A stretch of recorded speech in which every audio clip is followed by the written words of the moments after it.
Laidą remia Spaudos, radijo ir televizijos rėmimo fondas.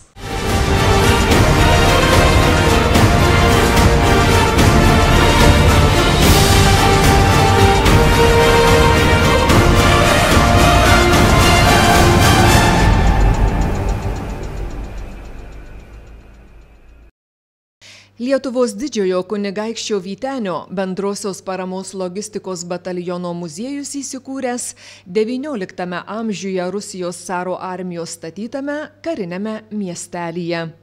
Muziejus supažindina su turtinga Marijampolės krašto karinė istorija. Karinio miestelio pradžia ir užuomazga, tai buvo 1873 metais buvo patvirtintas projektas, pagal kurį buvo visoje Lietuvoje caro kariuomeniai statomi tipiniai pastatai ir 5-oji statybos brigada pradėjo šioje teritorijoje darbus ir 1880-90 jau teritorijoje atsirado kariniai pastatai, tai buvo gauptvachta, valgykla, kareivinės ir kiti pastatai. Šis miestelis buvo statomas Kvietiškio dvaro teritorijoje. Na, o vėliau, kuomet jau buvo karinis miestelis, tai keičiantis kariuomenėms vis tiek visi vienetai dislokavosi būtent karinėme miestelėje. Dislokuotas caro kariuomenės daliniai, tai Jelizavietos 9 ulonų pulkas, vėliau šioje teritorijoje buvo dislokuotas 9 pėstininkų pulkas, dar vėlesniais laikais Sovietų armija. Ir šiandien čianai esame mes, Lietuvos didžiojo kunigaikščio Vytenio bendrosios paramos logistikos batalionas. Vytenio bataliono muziejus savo istoriją skaičiuoja nuo 1998 metų. Jis buvo įkurtas entuziazmo ir iniciatyvių žmonių dėka. Muziejaus atsiradimas buvo įtakotas tuometinio brigados vado pulkininko Jono Vytauto Žugo. Jisai pasiūlė batalionams kurti muziejus. Taip ir pradėtas kurti mūsų muziejus. Mūsų muziejaus atsiradimui labai padėjo tuometinis bataliono vadas, pulkininkas leitenantas Rimas Zinkevičius, kuris iš karto suprato, kad reikia muziejų kurti ilgesniam laikotarpiu ir taip pradėtas kurti muziejus. Prie muziejaus įkūrimo taip pat prisidėjo kapitonė Rima Puskunigienė, bataliono dailininkas Vytenis Jakunskas, taip pat aš ir kiti kolegos. Vėlesnių laikotarpių Virginija Samolienė ir panašiai. Žiūrint į muziejų, jį puošia daug įvairių eksponatų. Eksponatai į muziejų yra papuolė įvairiais būdais. Kai buvo įkurtas muziejus, tiesiog gyventojų prašėme, kad kažkas atneštų eksponatus, jeigu turi kažkuriuos namuose, ar tai nuotraukas, ar kažkuriuos eksponatus, kuriuos mes galėtume eksponuoti. Dalį eksponatų pradžioje pirkome, kitus atnešė į muziejų gyventojai. Norėtųsi paminėti vieną iš tokių įdomesnių eksponatų, tai kunigaikščio Vytenio biustą, kuris į batalioną pateko iš Kraštotyros muziejaus. Jisai yra mūsų muziejų paskolintas ir eksponuojamas atvykstantiems svečiams. Vytenio bataliono muziejus vienas įdomiausių ir turtingiausių muziejų Lietuvos kariuomenėje. Jame sukaupta apie 1000 eksponatų, kurie byloja apie karinę Marijampolės istoriją nuo 18 amžiaus iki šių dienų. Daugelį eksponatų padovanojo žmonės. Karinės atributikos ieškojo patys kariškiai, fondus papildė išminuotojai. Pirmas eksponatas yra šis stendas, kuriame mes norime lankytojams parodyti nuo kelintų metų mūsų Sūduvos kraštą lankėsi kitų kariuomenių padaliniai, užkariaudami kitas kraštus. Tai čianai parodyta 1702 metais per Marijampolės apskritį, sakykime, ėjo švedų kariuomenė, vėliau 1812-14, kuomet vyko kovos Napoleono kariuomenės prieš caro kariuomenę, tai čia parodom caro kariuomenę. Taip pat vėlesnis laikotarpis ateina, kuomet Marijampolės teritorijoje pasirodė vokiečių kariuomenė, Kaizerio būtent kariuomenė. Taip pat vyko kovos vėlgi prieš Rusijos armiją ir vėlesnis laikotarpis, kuomet caro kariuomenė jau buvo ilgą laikotarpį Lietuvoje ir šioje teritorijoje atsirado karinis miestelis. Ir taip pat čia šnekame apie tą karinį miestelį, parodome paveikslėliuose caro karius, kaip jie atrodo. Sekantis laikotarpis pas mus yra rodomas nepriklausomos Lietuvos laikotarpis. Čia mes kalbame apie 9 pėstininkų pulką, 10 pėstininkų pulką, apie Lietuvos nepriklausomybę. Vėliau šnekame ekspozicijoje apie po Antrojo pasaulinio karo sovietmečio 50 metų priespaudą ir vėliau keliaujame iš šios laikus ir nuo 1991 metų sausio 13 atgavus Lietuvos nepriklausomybę kovo 11 mes parodome būtent kaip kūrėsi mūsų dalinys, kokia jo raida buvo ir šie eksponatai, ekspozicija būtent skirta mūsų batalionai. 1918 metais atkūrus Lietuvos valstybė buvo trapi, ją reikėjo saugoti ir ginti, buvo reikalinga kariuomenė, kuri tai galėtų atlikti.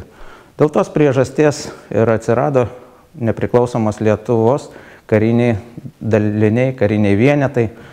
Sakykime, Marijampolėje tai buvo iš pradžių dislokuota, atsirado 1 batalionas, kuris priklausė 2 pulkui, tai buvo 19 metais ir 19 metais jau pabaigoje jisai reorganizuotas į 10 pėstininkų pulką. Vėliau jisai buvo perkeltas į kitą dislokacijos vietą, o nuo 23 metų Marijampolėje dislokuotas 9 pėstininkų pulkas. Šnekant apie ekspoziciją ir apie 9 pėstininkų pulką, kurio tradicijas perėmė batalionas, tai norėtųsi pasakyti, kad užuomazga ir pati pradžia 9 pėstininkų pulko prasidėjo Joniškėlio miestelyje, Pasvalio rajone.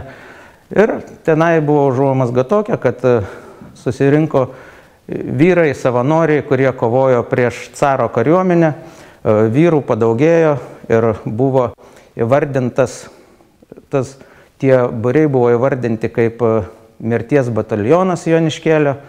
Dar vėliau, 19 metų pabaigoje, vyrų kiekis tapo dar didesnis ir buvo suteiktas 9 pėstininkų pulko vardas ir 20 metais 9 pėstininkų pulkui suteiktas kunigaikščio Vytenio vardas.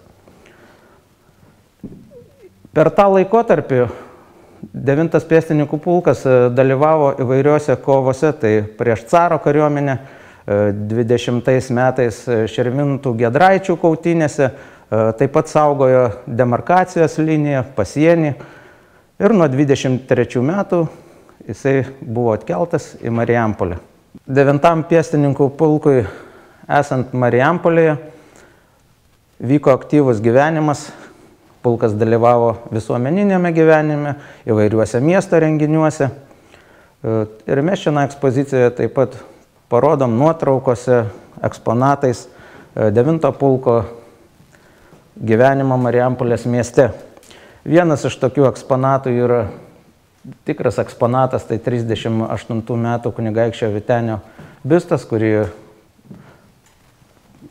sukūrė puskarininkis Stanulis. Jisai taip pat sukūrė ir kunigaikščio Vytenio paminklą. Labai gaila, bet šiandien dienai to paminklo turime tik tai nuotrauką, todėl kad buvo atidengtas jisai irgi 38 metais, sovietmečiu buvo nugriautas. Šiandien dienai dalinyje paminklas vėl atstatytas, kuo mes labai džiaugiamės. Taip pat ekspozicijoje galime pamatyti tokių eksponatų, kurie šneka apie Lietuvos kariuomenę. Tai yra įvairios kariškos knygos, karybos vadovėliai, lietuviški prieškario pinigai, kapeliono taurė akiniai, šaulio ženklas, o taip pat įdomus eksponatas, sakykime, tai yra kario antpetis su devintuku, kurį nešiodavo kariai ir tai rodydavo, kad tai yra 9 pėstininkų pulko karys. Ekspozicija papildyta buvo taip pat tokiais eksponatais kaip prieškario Lietuvos pasas, 2 pasai yra ekspozicijoje, atsargos kario liudijimas, Lietuvos kario karinis liudijimas, taip pat ginkluotės liekanos,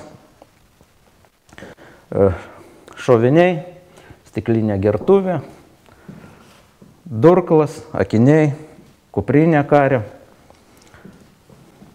Ir taip pat prieškario dviratis. Tai yra švedų gamybos dviratis, kadangi Lietuvos kariuomenė ginkluotė ir ekipuotė buvo švediška ir vokiška, jinai buvo perkama, aišku, ir lietuviai gamino savo karinę įrangą, tai kuprinę siuvo, gertuves stiklinės liejo Kauno stiklo fabrikas.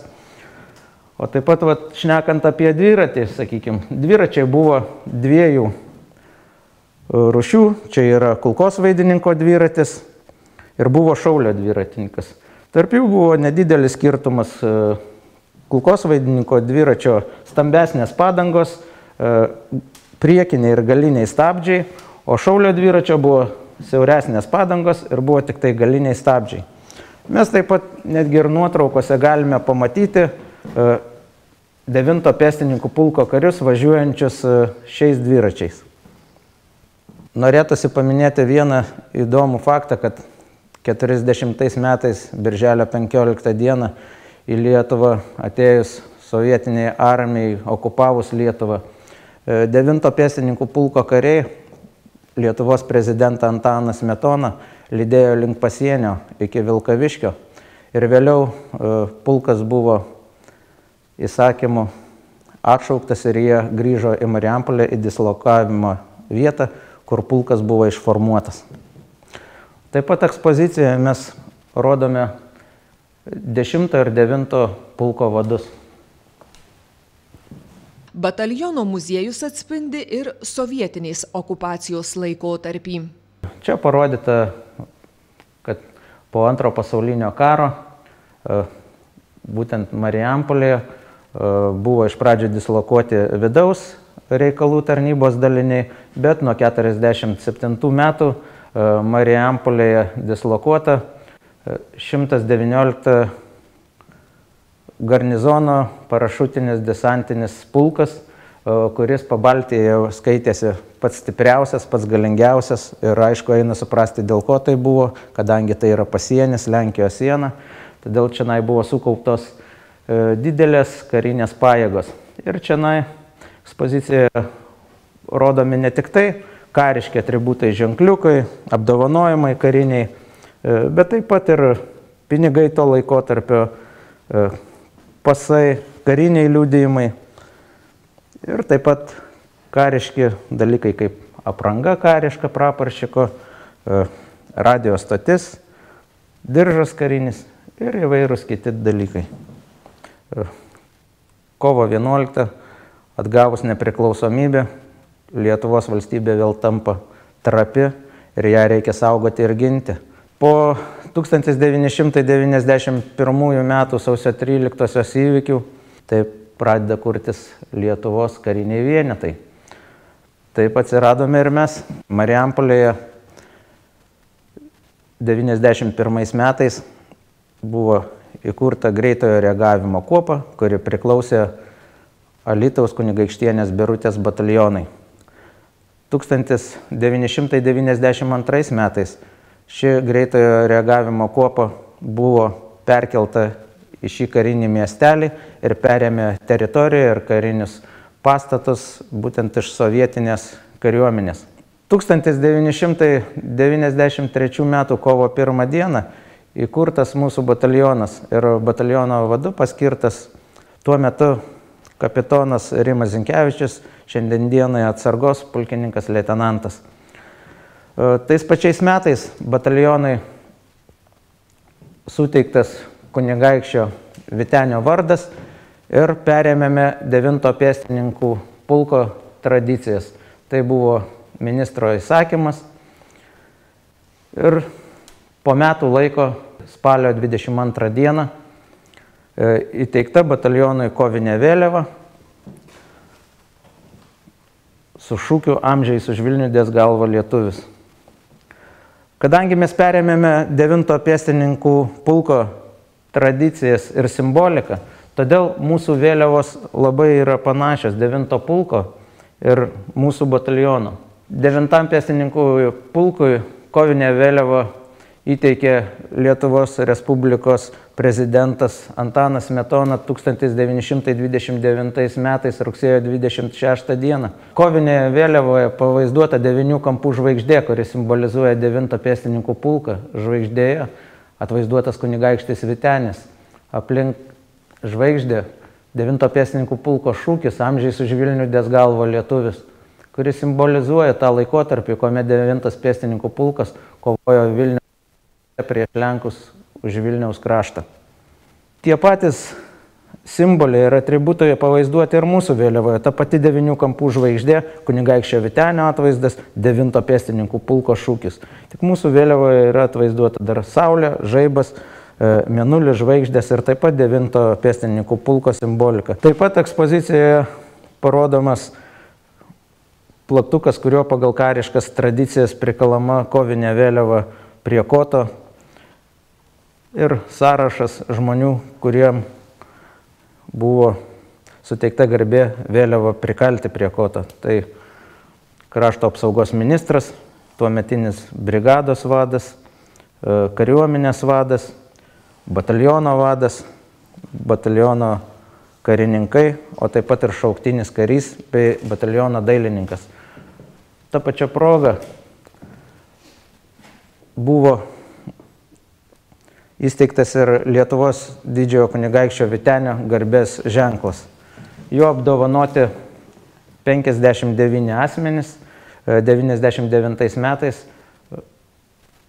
garbės ženklo įteikimas sustabdytas. Praėjus metams po kovinės vėliavos įteikimo bataliono dailininkas Vytenis Jakunskas nutapė paveikslą kovinės vėliavos šventinimas, kuris šiuo metu eksponuojamas pas mus muziejuje. 2001 metais lapkričio 23 dieną batalione buvo atidengtas geležinio vilko paminklas, kurio autorius taip pat buvo bataliono dailininkas Vytenis Jakunskas, o šį paminklą pagamino bataliono ginklininkas Gintautas Bielys. Šiame stende mes eksponuojame mūsų pačios bataliono kūrimosi pradžios eksponatus, tai yra pirmieji kariniai laipsniai, kaip jie atrodė, pirmieji mūsų antsiuvai, nuotraukos ir karinė įranga. Iki 2003 metų mes buvome pėstininkų batalionas ir nuo 2003 metų spalio 1 dienos batalionas tapo logistikos batalionu ir mums buvo iškelti nauji iššūkiai.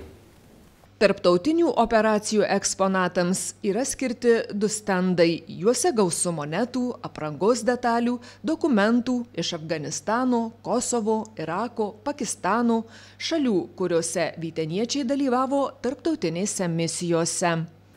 Viena iš tokių įdomesnių tarptautinių operacijų tai yra 2005 metais įvykus žemės drebėjimui Pakistane, kuomet buvo aktyvuotas NRF 5, kurio sudėtyje dalyvavo 10 bataliono karių vandens valymo, būtent karių, kurie vyko į Pakistaną, nevykdyti karo veiksmų, ar tai kažkokių kitų karinių veiksmų, bet jie vyko padėti vietiniams gyventojams ištikus nelaimiai, ištikus žemės drebėjimui, kuomet trūko geriamo vandens švaraus. Ir reikėjo pagelbėti ir kituose darbuose.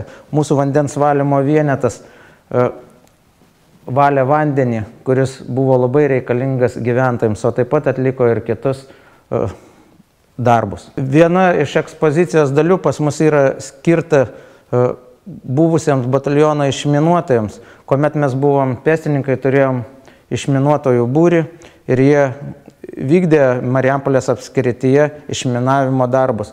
Antro pasaulinio karo metu fronto linija ėjo per Marijampolės apskritį. Dėl tos priežasties mūsų apskrityje labai daug randama pirmo pasaulinio karo laikotarpio sprogmenų ir ekspozicijoje mes juos parodome. Vienas įdomesnių eksponatų bataliono muziejuje tai yra agitacinis minosvaidžio sviedinys, kuriame yra parašyta Stalino kalba vokiečių kariams, kur kariai agituojami pasiduoti ir jiems žadamas šviesus rytojus. Tarp įdomesnių muziejaus eksponatų prieškario Lenkų raitosios kariuomenės kario kardas ir Napoleono laikų špaga, aptikta Pašešupyje. Ekspoziciją puošia ir pabūklo kopija, kurią pagamino bataliono kariai. Marijampolės karinio miestelio kareivinėse išlikę unikalios tarpukario Lietuvos freskos, kuriuose pavaizduoti svarbūs Lietuvos valstybės veikėjai ir įvykiai. Šie sieninės tapybos paveikslai vertingi kaip 20 amžiaus 4-ojo dešimtmečio tapybos pavyzdžiai. Jas tapė 9 pėstininkų pulko šauktiniai kariai. Tais laikais kariams, kurie gebėjo laikyti rankose teptuką, mokėjo tapyti, piešti, buvo baigę dailės mokyklas, galėdavo piešti ant sienų. Ši patalpa unikali tuo, kad tiesiog joje mes matome Lietuvos istoriją. Piešiant freskas, sumanymas pats buvo toks, kad čia yra parodyta Lietuvos istorija nuo kunigaikščių laikų iki 40 metų. Ir žiūrėdami tas freskas, mes matome tą istoriją. Freskose vaizduojamas jotvingių karys, didžiojo kunigaikščio Gedimino laidotuvės, kunigaikštis Kęstutis ties Trakais. Štai čia neįvardintas Lietuvos didysis kunigaikštis. Pirmojo Lietuvos karininko Juozapavičiaus žūtis ant Alytaus tilto 1919 metais. Kariai freskose įamžino ir nepriklausomybės patriarchą daktarą Joną Basanavičių. Freskos po 5 tinko ir dažų sluoksniais buvo atrastos 2000 metais, renovuojant kareivines. Užnemunėje tai vienintelė išlikusi sieninė tapyba. Mes turėjome prieškarinės nuotraukas, kuriuose buvo pavaizduoti kareivinėse esantis karių poilsio kambariai ir matėsi ant sienų nutapytos freskos. Ir mes įtarėme, kad kažkuriame pastate turėtų būti tos freskos. 1997-2009 metais prasidėjus kareivinių restauracijai, renovacijai, buvo tiesiog sienos iki pat plytos valomas tinkas. Ir mes statybininkam buvom pasakę, kad jie elgtųsi labai atsargiai, kadangi kažkurioje patalpoje gali būti freskų. Ir atidengiant sienas buvo šioje būtent patalpoje rastos šios prieškario freskos. Tuo metu buvo sustabdyta statybos darbai šioje patalpoje, todėl kad reikėjo įsikviesti ekspertus, kad būtų nustatyta, ar tos freskos turi kažkokią vertę. Tai užėmė šiek tiek laiko. Laikui bėgant vis dėlto buvo pripažinta, kad tas freskas reikia išsaugoti ir jos yra reikalingos. Sakykime, jos gal ne tiek turėtų meninę vertę, kiek jos yra mums svarbios ir reikalingos istoriškai, kadangi čia yra parodyta prieškario karių darbai. Jie, aišku, tapė tas freskas perpieždami iš chrestomatinių paveikslėlių paveikslus ir jie tapo tokiomis gražiomis ir didelėmis freskomis. Batalione išlikęs išskirtinis kultūros paveldo objektas – arklių maniežo pastatas. XIX amžiaus pabaigoje statytas maniežas unikalus savo lubų konstrukcija. Beveik 2000 kvadratinių metrų, be atramų ir pertvarų pastatas su originaliomis medinėmis stogo konstrukcijomis yra vienintelis toks Lietuvoje. Jisai yra unikalus tuo, kad jisai buvo pastatytas caro kariuomeniai kažkur tai 1889 metais, tai yra arklių maniežas, kur buvo jodinėjami ir prajodinėjami žirgai bei arkliai. Pastato pati įdomi yra konstrukcija ir struktūra. Laikomosios sienos yra padarytos iš raudonų plytų, tarpuose mediniai rąstai, prie kurių pritvirtintos balanos ir tos balanos padengtos tinku.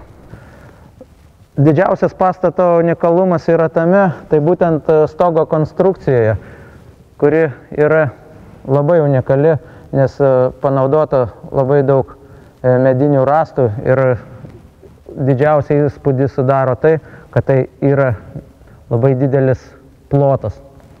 Aišku, šnekant apie šį dar pastatą, norisi pažymėti, kad būtent tuo laikotarpiu, kuomet jisai buvo pastatytas, grindys nebuvo asfaltuotas. Čianai buvo durpės ir pjuvenos, kadangi buvo prajodinėjami žirgai ir kad krisdamas raitelis nesusižeistų.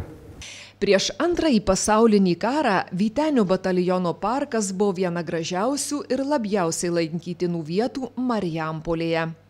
Parko centrinė ašimi buvo gražus baseinas su sala, kurioje stovėjo žinomo išeivijos skulptoriaus Gabrieliaus Stanulio sukurtas paminklas kunigaikščiui Vyteniui. Deja, sovietmečiu paminklas buvo sunaikintas, o parkas apleistas ir sudarkytas.